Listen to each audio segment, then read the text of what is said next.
We all dream of owning the perfect car, one that's stylish, reliable, and turns heads. But what if there are cars that just can't keep up to these standards? According to Consumer Reports, here are the least popular cars on the market. Some of these might surprise you. First up is the Chevy Malibu. Once a beloved choice in the midsize sedan market, the Malibu has struggled to keep up with its competition. Its boring design, slow performance, and lack of innovative features cause complaints. And with SUVs dominating the market, sedans like the Malibu are fighting a losing battle. If you're looking for a simple commuter car, the Malibu isn't all bad. But in a world where technology and style rule, it's easy to see why it's been left in the dust. Next on the list is the Mitsubishi i-MiEV. Mitsubishi's attempt at an affordable electric car fell flat for a number of reasons. With its cramped interior, limited range, and unimpressive design, it's no wonder the i-MiEV couldn't compete with the likes of Tesla or even Nissan's Leaf. While it was one of the early electric vehicles to hit the market, its lack of innovation and overall awkward look made it a hard sell. It's a classic case of too little too soon. Similarly, the Jeep Compass carries the iconic Jeep badge, but it falls short on the brand's rugged off-road reputation. Many owners report bad performance both on and off the road, with handling that feels more suited for daily jobs and outdoor adventures. The interior quality is disappointing, featuring materials that lack the premium feel expected in its class. Additionally, its weak powertrain struggles to deliver the power and reliability Jeep enthusiasts expect. Overall, the Compass fails to live up to the Jeep legacy, leaving drivers longing for the capability and toughness the brand is known for. On the other hand, the Infiniti QX50 may boast a sleek exterior, but it falls short of delivering the luxury experience it promises. Owners frequently report issues with its clunky CVT transmission and a driving experience that feels far from engaging. Infiniti's much-hyped variable compression engine aimed to bring innovation, but its execution left many disappointed. Despite its premium positioning, the QX50 struggles to justify the price tag with a performance that doesn't meet expectations. In the competitive luxury SUV segment, where refinement and quality are paramount, the QX50 feels more like a missed opportunity than a standout contender. Furthermore, the Toyota CHR is a rare misstep for a brand known for reliability. Except its bold, eye-catching design, the CHR struggles to impress where it matters most. Its cramped interior leaves passengers feeling squeezed, while the lack of power results in a sluggish driving experience that disappoints enthusiasts and commuters alike. For many, it's a classic case of style over substance, prioritizing aesthetics over practicality and performance. In the competitive small SUV segment, the CHR fails to stand out, leaving buyers searching for options that offer a better balance of functionality, comfort, and driving dynamics. The Ford Ranger presents itself as a solid midsize truck, but it fails to hit the mark in several key areas.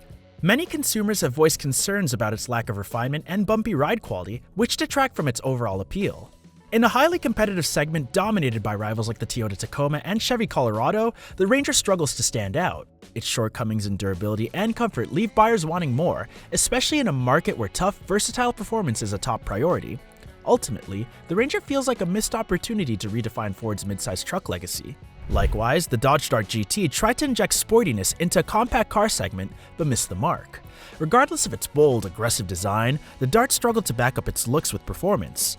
Its underpowered engine left drivers underwhelmed, while the stiff ride compromised comfort without delivering the agility expected from a sporty vehicle. For many, the Dart was a classic case of style over substance, offering visual appeal but falling short where it mattered most. In a competitive market, the Dart GT failed to stand out, leaving drivers disappointed with its lackluster execution and unfulfilled promises of excitement. Additionally, the Chrysler Pacifica Hybrid promised to revolutionize family travel with its fuel efficiency and eco-friendly design, but it fell short in execution. While the idea of a hybrid minivan sounded attractive, frequent reliability issues quickly overshadowed its benefits, leaving many owners frustrated. Additionally, its high price tag made it less accessible to the families it aimed to serve. Despite its innovative promise, the Pacifica Hybrid often proved to be more of a hassle than a practical solution. In a segment where dependability is crucial, it failed to deliver the reliability and ease families expect from a minivan. The same for the Honda Savvy aimed to make a mark in the hybrid market but struggled to gain traction. While Honda is known for reliability, Insight's ordinary performance and bland design failed to excite buyers. It lacked the innovation and attraction needed to compete with standout competitors like the Toyota Prius, which controls the hybrid segment. For many, the awareness felt like a disappointing effort in a highly competitive environment. Except for its hybrid efficiencies, it couldn't overcome its boring execution, leaving it overlooked by buyers seeking a more dynamic and memorable option in the hybrid market. Additionally, the Buick Encore tries to position itself as a premium compact SUV, but falls short in several key areas. Despite carrying a premium badge, the Encore's cramped interior leaves passengers wanting more space, while its weak engine struggles to deliver satisfying performance. Add to this an overall lack of standout features, and the Encore fails to justify its place in a highly competitive market. With rivals offering better value, comfort, and performance, the Encore struggles to make a compelling case for its higher price tag. Ultimately, it feels like a missed opportunity in the compact SUV segment. As we move forward, we have the Nissan Versa, which may attract budget-conscious buyers, but the truth is, it's far from a standout in the subcompact car market. The Versa's low starting price can surely attract attention, but its lack of refinement, somewhat weak handling, and a rather unpowered engine leaves a lot to be desired.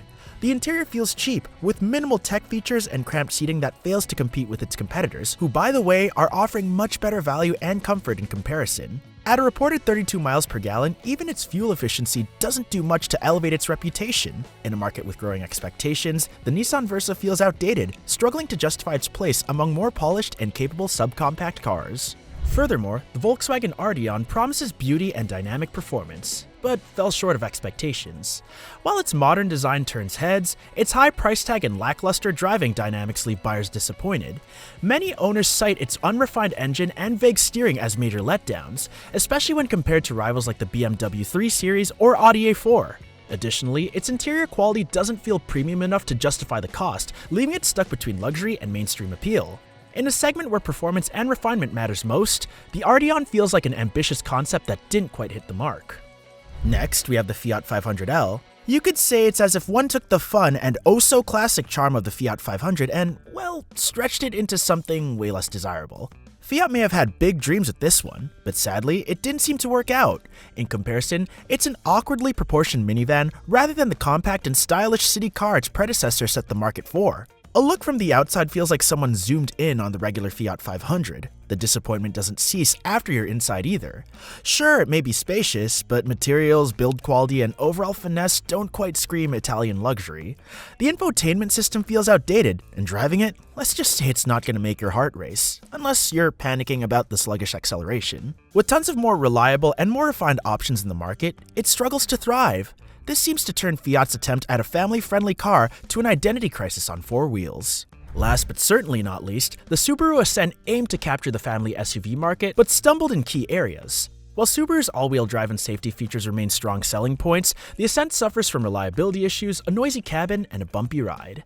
Complaints about its sluggish turbocharged engine and uncomfortable seats further sour the ownership experience. Competing with crowd favorites like the Toyota Highlander and Honda Pilot, the Ascent struggles to stand out or justify its premium price tag. For families seeking a dependable and comfortable ride, the Ascent often feels more like a compromise than a confident choice. Also, let us know in the comments below if any of these cars surprised you, and don't forget to like, subscribe, and hit the notification bell for more juicy automotive content. Thanks for watching!